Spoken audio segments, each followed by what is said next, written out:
గౌరవ సభ్యులు 2019 నుంచి 24 వరకు చంద్రబాబు నాయుడు గారు పారిపోయారని మీరు అంటున్నారు అధ్యక్ష.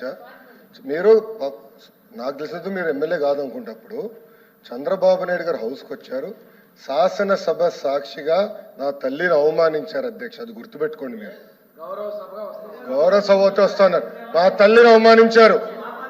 ఈ రోజు మీరు కావాలని పోస్టులు కూడా అట్లనే పెడుతున్నారు. మా తల్లిని అవమానించారు. ఆ రోజు మీకు గుర్తురాదా? ఎన్ని ఎక్కడ అవమానించలేదు సార్, ఎక్కడ అవమానించలేదు. మీరు ఎట్లా మాట్లాడారో, మీరు ఉన్నారా హౌస్ లో? మీరు ఉన్నారా హౌస్ లో? మీరు ఉన్నారా హౌస్ లో? ఆ రోజు కూర్చోండి. మా తల్లిని అవమానించారు. అక్కడ ఉన్నారా హౌస్ లో? షర్మిల గారిని అవమానిస్తారు, విజయలక్ష్మి గారిని అవమానిస్తారు, మా తల్లిని అవమానిస్తారా? ఏం గుర్తురాదా మీకు? అదే ఒక్క నిమిషం నేను కూడా మాట్లాడచ్చు, గుర్తుపెట్టుకోండి. ఒక్క నిమిషం నేను కూడా మాట్లాడండి. ఏ నాడు మేము మాట్లాడలేదు. కూర్చోండి. ఏ నాడు జగన్మోహన్ రెడ్డి గారు